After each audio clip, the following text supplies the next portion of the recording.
1942 का वर्ष स्वतंत्रता संग्राम के इतिहास में एक महत्वपूर्ण मोड़ था। भारत के हर कोने में आजादी की लहरें उठ रही थीं। हर गांव, हर कस्बे में लोग अंग्रेजों के खिलाफ बगावत के लिए तैयार हो रहे थे।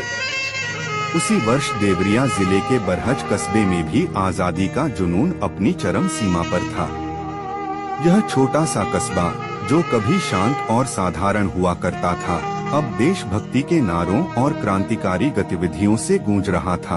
कुरह परसिया गांव के पंडित विश्वनाथ मिश्र और बरौली के जगन्नाथ मल्ल, दो युवा जिनकी आंखों में आजादी का सपना और दिलों में मातृभूमि के लिए मर मिटने की लालसा थी, उसी कस्बे के मुख्य चौराहे पर तिरंगा फहराने की योजना बना रहे थे। विश्वनाथ मिश्र और उनका परिवार। पंडित विश्वनाथ मिश्र एक युवा जोशीला क्रांतिकारी अपने गांव कुरह परसिया में एक प्रतिष्ठित परिवार से थे। उनके परिवार का गहरा नाता था धार्मिक और सांस्कृतिक गतिविधियों से। उनके पिता पंडित रमाशंकर मिश्र गांव के सम्मानित व्यक्ति थे, जो अपने ज्ञान और नैतिकता के लिए जाने जाते थे। उनका घर हमेशा से ही भारतीय संस्कारों और मूल्यों का केंद्र रहा था। विश्वनाथ का बचपन भी इन्हीं संस्कारों के बीच बीता था। उन्होंने बचपन से ही अपने घर में स्वतंत्रता संग्राम की कहानियां सुनी थीं। उनके पिता अक्सर उन्हें महात्मा गांधी, सुभाष चंद्र बोस, भगत सिंह और रामप्रसाद बिस्मिल जैसे महान स्वतंत्रता सेनानियों के बारे में बताते थे। यही कहानियां उनके मन में स्वतंत्रता के बीज बो रही थीं। बरौली के जगन्नाथ मल्ल भी एक साधारण किसान परिवार से थे। उनका परिवार देशभक्ति से भरा हुआ था। उनके पिता हरिनाथ मल्ल स्वतंत्रता संग्राम के शुरुआती दिनों में ही अंग्रेजों के खिलाफ विद्रोह में शामिल हो गए थे। जगन्नाथ ने अपने पिता की विरासत को संभालने का संकल्प लिया था। वह बचपन से ही अपने पिता के साथ विभिन्न क्रांतिकारी गतिविधियों में शामिल होते थे। जगन्नाथ का दिल देशभक्ति के गीतों से भरा हुआ था। वह अक्सर अपने गांव के युवाओं को इकट्ठा करके उन्हें देशभक्ति के गीत और कविताएं सिखाते थे। उनका लक्ष्य था अपने गांव के हर युवा को स्वतंत्रता संग्राम के लिए तैयार करना।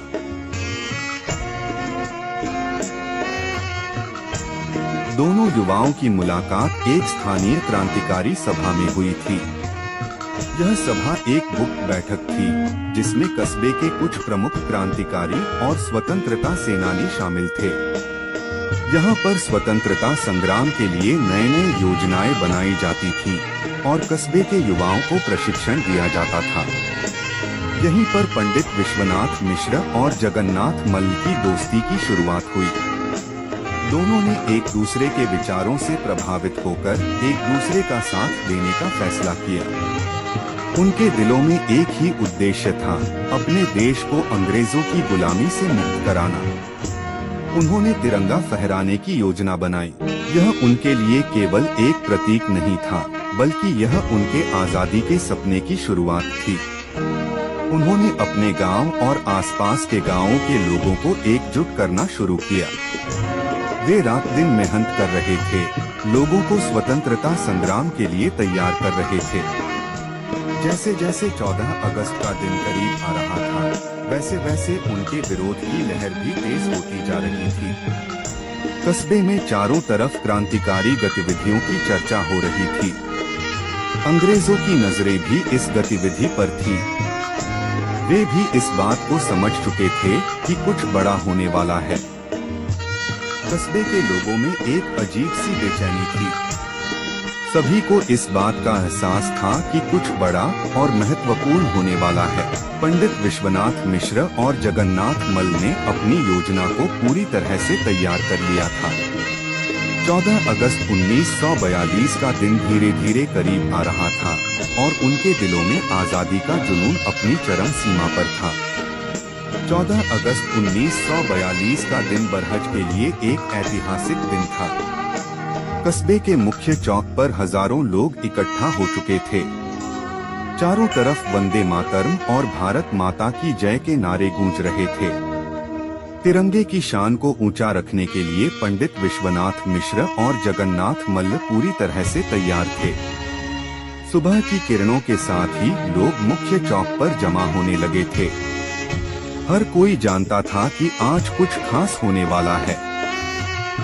लोग अपने अपने घरों से निकलकर चौक की तरफ बढ़ रहे थे। किसी के हाथ में तिरंगा था तो किसी के हाथ में गांधी टोपी। हर कोई देशभक्ति के रंग में रंगा हुआ था। पंडित विश्वनाथ मिश्र और जगन्नाथ मल्ल ने अपने साथियों के साथ चौक पर पहुंचकर लोगों को संबोधित किया। उन्होंने अपनी आवाज में जोश भरते हुए कहा, आज हमें यह साबित करना है कि हम अंग्रेजों की गुलामी नहीं सह सकते। आज हमें यह दिखाना है कि हमारा तिरंगा कभी नहीं झुकेगा। उनकी बातों ने लोगों में जोश भर दिया। सभी ने एक साथ तिरंगा फहराने की कसम खाई। जैसे जैसे दिन चढ़ता गया, भीड़ और बढ़ती गई। पंडित विश्वनाथ मिश्र और जगन्नाथ मल्ल अपने साथियों के साथ आगे बढ़ते जा रहे थे। उनके कदमों में एक अजीब सी ताकत थी जो उन्हें रुकने नहीं दे रही थी। उनके दिलों में केवल एक ही ख्याल था, तिरंगे को फहराना।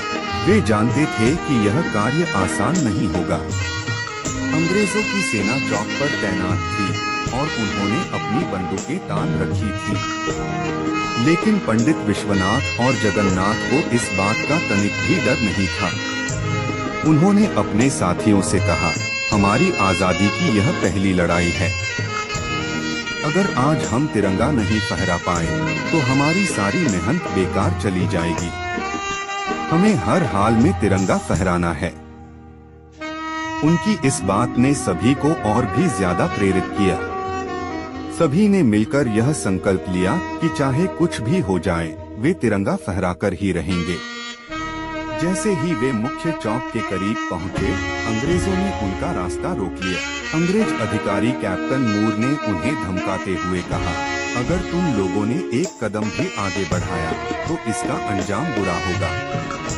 लेकिन पंडित विश्वनाथ मिश्र और जगन्नाथ मल्ल ने अंग्रेजों की इस धमकी को नजरअंदाज कर दिया। उन्होंने अपनी आवाज में जोश भरते हुए कहा, हम डरने वाले नहीं हैं। हम अपने तिरंगे को फहराकर ही रहेंगे, चाहे इसके लिए हमें अपनी जान क्यों न देनी पड़े। कैप्टन मूर ने अपने सैनिकों को गोली चलाने का आदेश दिया। अंग्रेजों ने बिना किसी चेतावनी के भीड़ पर गोलियां चलानी शुरू कर दी। गोलियों की बौछार से कई लोग घायल हो गए, लेकिन पंडित विश्वनाथ और जगन्नाथ मल्ल ने अपने कदम नहीं रोके। गोलियों की बारिश के बावजूद पंडित विश्वनाथ मिश्र और जगन्नाथ मल्ल आगे बढ़ते रहे। उनके हाथ में तिरंगा था जो उन्होंने कसकर पकड़ा हुआ था। गोलियों की बौछार में भी उनके कदम नहीं रुके। कैप्टन मूर ने देखा कि उनके कदमों को रोकना नामुमकिन है, तो उसने सीधे उन पर गोली चला दी। पहली गोली पंडित विश्वनाथ मिश्र के सीने में लगी, लेकिन उन्होंने तिरंगे को नहीं झुकने दिया।